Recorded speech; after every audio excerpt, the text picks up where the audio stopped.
Jemaat yang dikasihi Tuhan, selamat bertemu kembali dengan sapaan Lilin Pengharapan.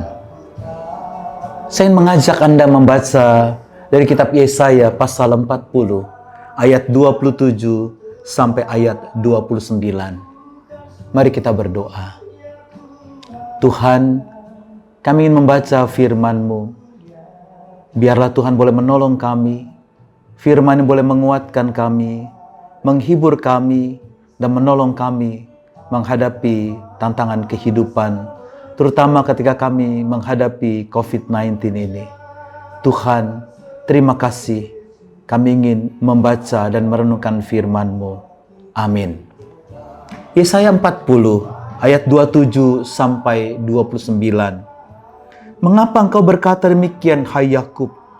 Dan berkata begini, hai Israel, hidupku tersembunyi dari Tuhan, dan hakku tidak diperhatikan Allahku. Tidakkah kau tahu dan tidakkah kau dengar?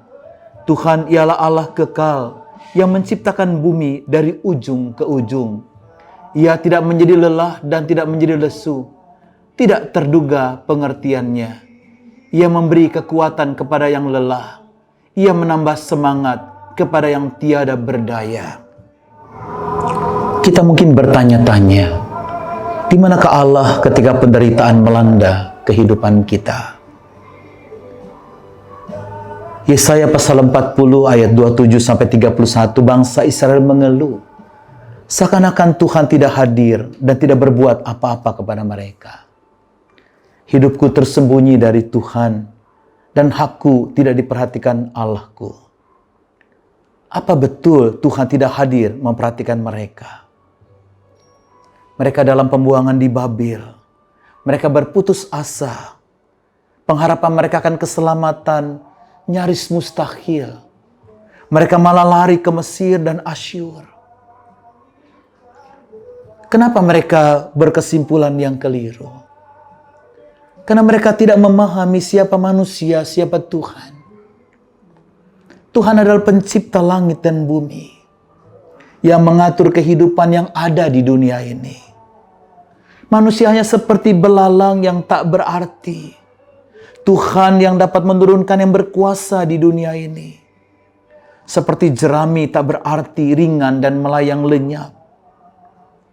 Tuhan tidak bisa dibandingkan dengan apapun di dunia ini. Karena semua takluk dan milik Tuhan dan ada di bawah kuasa Tuhan. Berkesimpulan keliru tentang pekerjaan Tuhan itulah yang mereka pikirkan, yang ada dalam benak mereka. Mereka berkesimpulan Tuhan tidak hadir dalam masalah yang mereka hadapi. Tuhan tidak memperhatikan kehidupan mereka dan membiarkan mereka menderita. Bagaimana caranya mereka harus menghadapi semuanya itu? Ayat 29 sampai 31 menjawab. Jika umat menyerahkan diri, maka akan ada kekuatan yang datang dari Tuhan, sehingga mampu menghadapi penderitaan yang berat sekalipun. Demikian juga dengan kita. Tuhan selalu hadir dalam kehidupan kita, apapun yang kita hadapi. Yang penting kita datang kepadanya dan berserah kepadanya. Dan ayat yang ke-31, menanti-nantikan Tuhan. Artinya mengerjakan bagian kita sebagai manusia. Mengerjakan tugas-tugas tanggung jawab kita sebagai ciptaan Tuhan. Dan Tuhan punya bagiannya mengerjakan apa yang baik buat dia.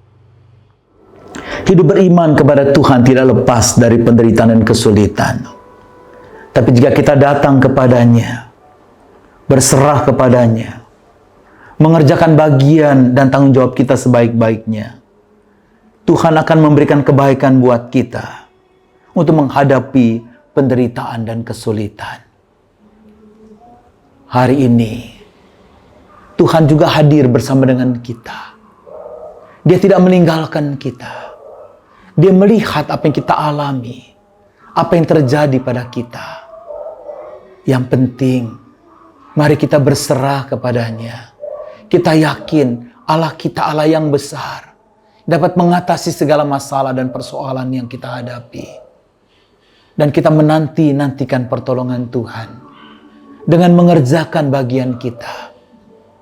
Mari kerjakan bagian kita dengan tinggal di rumah. Kita menjaga kesehatan kita, menjaga keluarga kita. Kita berbagi dengan orang lain. Kita berdoa dengan sungguh-sungguh. Kita berserah sungguh-sungguh kepada Tuhan. Itu bagian kita. Dan kita percaya bagian Tuhan akan mengerjakan yang terbaik buat kita.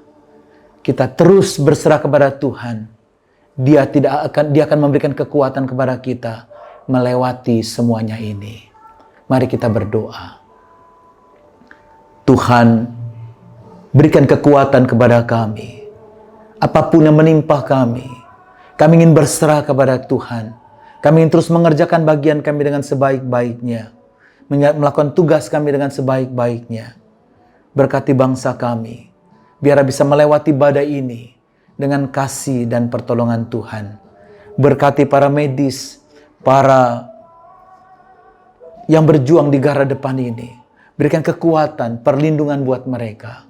Tuhan juga berikan kesehatan kepada kami. Untuk kami menjaga kesehatan kami, menjaga tubuh kami dengan baik. Kami tinggal di rumah menjauhkan segala kerumunan, keramaian, dan juga biarlah kami juga berdoa buat para penderita. Berikan semangat kekuatan kepada mereka menghadapi semuanya dengan pertolongan Tuhan. Demikian juga Tuhan, biarlah semua jemaat-Mu, semua umat, semua bangsa kami dapat sungguh-sungguh berjuang menghadapi COVID-19 ini dengan bergandeng tangan bersama-sama. Tuhan, kami percaya Kau bersama dengan kami, menjaga kami dan melindungi kami. Hanya dalam nama Tuhan Yesus kami berdoa. Amin.